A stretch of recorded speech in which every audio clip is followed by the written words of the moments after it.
All right, y'all. What's up? It's your boy Al Wanizi.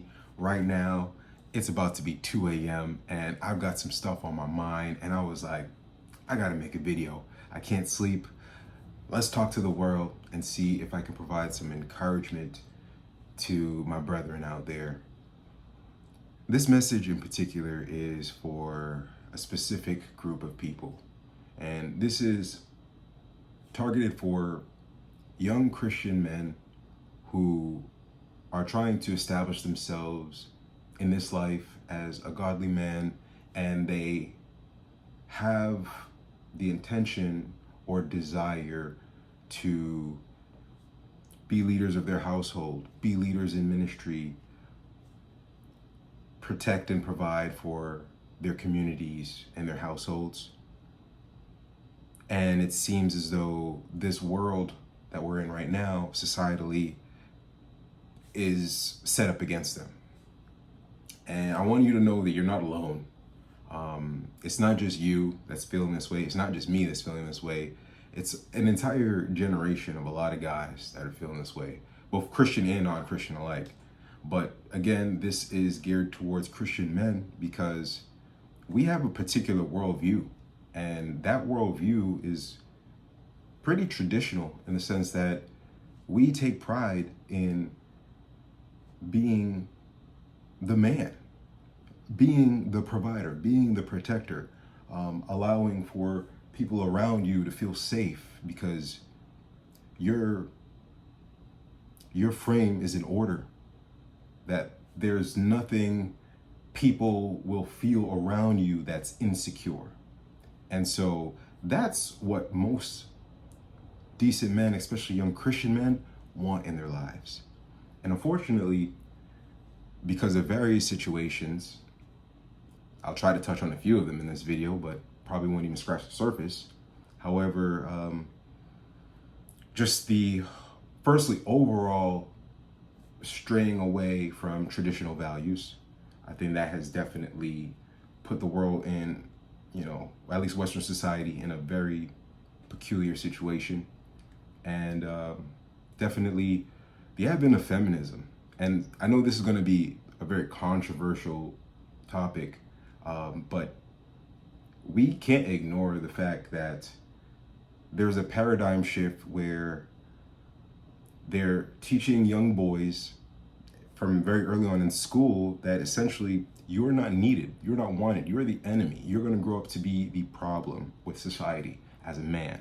And they push young girls to go through education, go through college, get your degrees, go out and create businesses and do all this stuff.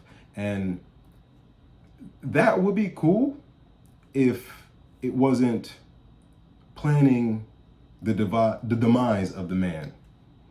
Meaning, even the people at the higher educational level, if they actually respected the importance of male leadership in the household and societies, the patriarchy, so to speak, that is completely anti-feminist. And so therefore, if you're subscribing to any kind of feminist ideals, the idea that boys should be prepared to be masculine, boys should be prepared with certain skills that are specific to your gender as a man, that boys should have an outlet given their specific makeup and how we are just on a hormonal level, on just like a innate level, where a lot of guys need to be active. A lot of guys need to have an outlet where they can go out and explore and do things and work with their hands and figure out the world. With feminism, all this stuff, it's like there's no gender roles. So the girls can go out and do all the things that the guys do, because guys and girls are the same, even though we're not. Men and women are not equal. The Bible states this, and it's with all due respect to women. But we are treating, as a society right now, men and women as the same. And then there's all this gender confusion, all this stuff. It's all a plot from the enemy. So I say all that to say, it's no surprise where young men who, if you are coming from a traditional mindset of how things normally have been for generations, in terms of a man establishing himself, being viable, and getting a wife to come along with him, and her being his helpmate, and they raise a family together and go out into society and build as we've been doing. Now it's not that. Now they're training the girls to be men, and they're intentionally leaving the boys behind. And then they're blaming the boys, saying that they're not good enough, or they can't keep up, or they're simply just not getting it like the girls are getting it. And this is a very disingenuous narrative. It's not true. It's not honest. It's not 100%. There's strategic reasoning why our situation is like this and why our education systems and our job systems are going this way. There's no surprise where even in the dating market, everyone's having a problem, both men and women. And you know why? It's because of this. If a woman is out there and she's in her mid-20s to mid-30s, her whole life in this generation, they've told her, you got to go out and you have to make for yourself. You can't depend on a man. You got to be a boss babe. You got to go be enterprising. You got to do things for yourself. You got to go to college. You got to get this degree. You not only this degree, you got to go get your master's and get your doctorate too. You got to do all this stuff because you can't depend on a man. Don't worry about being a wife and a mother. Be, competing with the guys. So women are taught this. It's not their fault. Like society and the powers that be specifically taught them these things. And for the boys, it's just like, you're the enemy. What? We're in new times now. We're in absolute new times. This is the new age where there's equality. And so therefore, all the opportunities that men and women are to have together are equal. What does that do for the boys when they're saying, hey, well, if it's supposed to be equal, yet I'm being vilified for even just existing, or I'm being penalized for my natural way of being while I'm in school, and they're telling me that I need to just go sit down and write some notes somewhere, when I need to be out being adventurous, cutting down trees, going out, learning how to hunt and start fires and stuff. That's the things that innately in a male, God created in us to do. And it's no surprise that women want men who do these things. And yet at the same time, because of how everything has been tweaked, those same women will say, well, no, I need to be independent and I don't need no man. So society has really screwed all of us over. This is not just a problem for Christian men. This is not just a problem for Christian women. This is not a problem for everybody. Like this is no matter who you are, because of where we're at in this generation, this is just the nature of dynamics that affect us. And it affects us on the dating end, and particularly for young men and young Christian men. If you're trying to establish yourself, it's very hard. And a lot of men, you've had your fathers taking out the whole household away from you to be able to teach you certain things that you need to know in order to be the viable man that would have a life that a woman would want to come into. So many of us have been screwed away from that. And so I want to encourage you to let you know that this will drive anybody crazy. Anybody who's got a sound head on their shoulders and who has a heart of the right way to do things. You want to get a family. You don't want to think about no divorce and future. No, it's like death do us part. We're going to keep God at the center of our relationship and raise a family that, as for me and my household, we will serve the Lord and be representative of him together as a unit. There's not much of that anymore, sadly. And it's by design. There's a lot of men out here who want that. There's probably even a lot of women out here who want that, but it's messed up. And so it makes this chasm or this divide between men and women that is very weird. And that's on the social aspect, but also on a occupational and financial aspect, because men and women are supposed to be in the same industries, doing the same thing, neck to neck and all this stuff. It takes away the function of how nature is. It really does. There is nature for a reason. God built men the way they did for a reason, the way he did for a reason. He built women the way that he did for a reason. And we're just disrespecting that because we want to just have our own ideologies. But for the young man, stay strong. Continue to seek the Lord, because in these days, everything is going to be out of whack and it's going to be blamed on you. So continue to seek the Lord and his wisdom. And this is not an accident to him. The Lord knew of this new age time that was going to come within this space where like there's going to be a paradigm shift and things are going to be out of whack and people are not going to be getting married and having kids and all this kind of stuff and all this weird stuff and the advent of feminism. All like God knew about this. It's not a surprise to him. It may be a surprise to us societally right now, but it's not a surprise to God. And with that being said, he's still the same God that he was yesterday, today, and tomorrow. He's still the same God who created us and gave us the statutes of life, and that still applies today. As much as it's harder to adhere to that with societal pressures and certain things working against you and working against that, but at the same time, those standards are still the same. Nothing has changed from the Bible. Even regarding any modern situations that may affect things, the Bible is still God's unchanging word. And so with that being said, seek God for his wisdom in these times. The reality is many of us may not ever be husbands because we just literally can't. Like it just wasn't in our cards. We can't afford to, no matter how hard we work, no matter how much we try to create. Things are financially, societally against us at this time. We may be in a world war in like a couple years. Like the whole Western hemisphere might be nuked by like 2029. So like we got to understand, like nothing of that matters. What matters is what you're doing for the Lord. What matters is where your soul is at the end of the day. This life is temporary. We want to have, happiness and family, success. But even if that doesn't happen here, God is still good. You are still loved by him. You are still chosen by him. And that's just to show you that the stuff that we view on earth, a family and a career, all this stuff, buying a house, all this stuff, sure, that's nice, but that means nothing. Compared to the eternal things of God, that means nothing.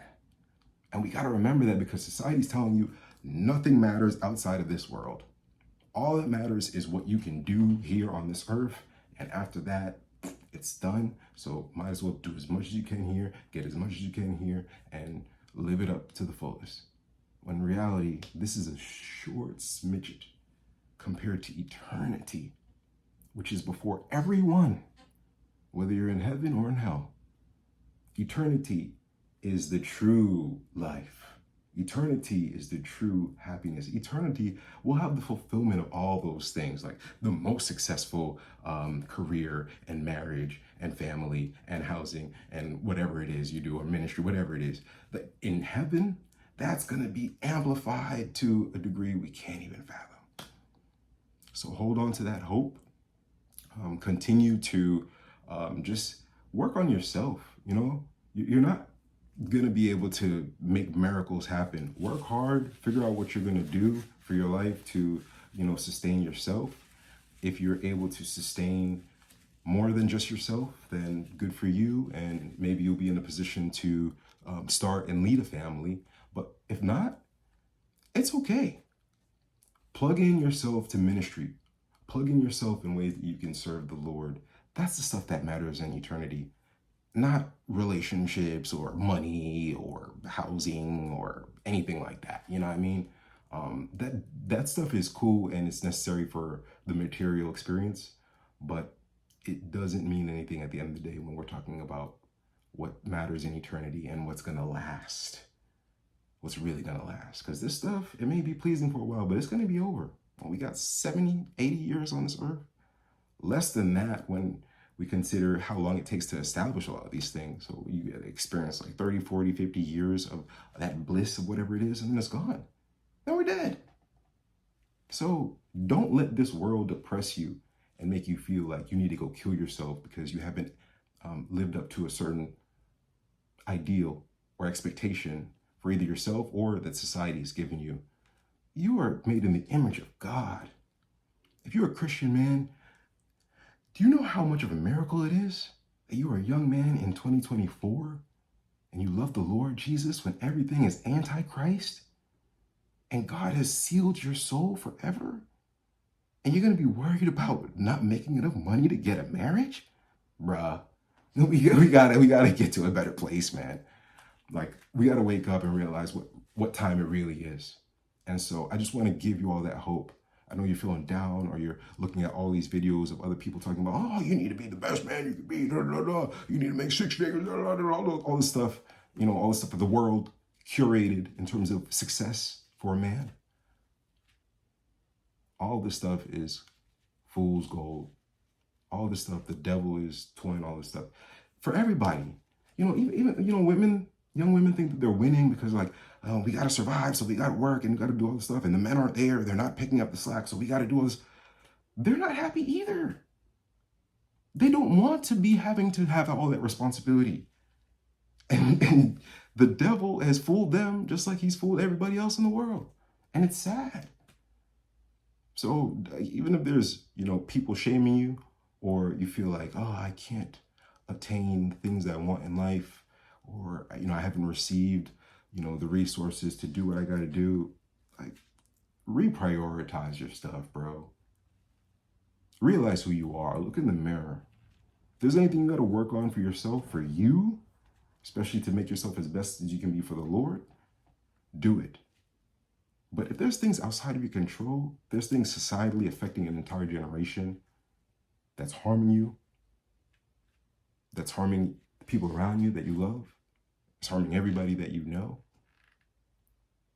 This is bigger than you. And so this is a spiritual thing. It's a part of the sign of the times. And all that you are responsible for is entrusting your life with the Lord, allowing him to be Lord for your life and live after his life. That's it. That's it. Anything that comes after that is like an added. If he blesses you with a wife, he who finds a wife finds a good thing, right? Especially if it's a good wife. If you have children, you're blessed with a quiver full of arrows, right? If you have a great business and it's blossoming and blooming, you could be so enterprising to bless so many other people with great things. All this stuff that I just mentioned, it's temporal. All of it. All of it. It's going to pass. The Bible tells us that. In Ecclesiastes, King Solomon talks about things being hevel, or just like a vapor, or just things just going. This is just life. Anything that's outside of really what you're going to do for eternity and kingdom in Christ is just, it's going to here today, gone tomorrow in the grand scheme of life. So don't stress. Don't let the devil get in your mind and make you feel like you're any lesser than you are. You are a child of God. You are a son of the Most High. And remember that. I hope you're blessed today, brother. Hope you're encouraged. You're not in this alone. There's other guys here that's really, really realizing the upside downness of this world. And we're just trying to make it. Stay strong. You are strong. God made you. He's put the strength of the Holy Spirit in you.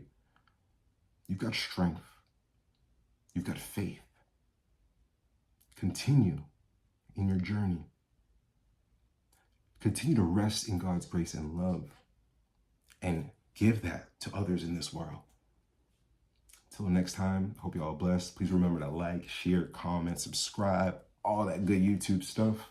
Hope this was a blessing to you all. Till next time, peace.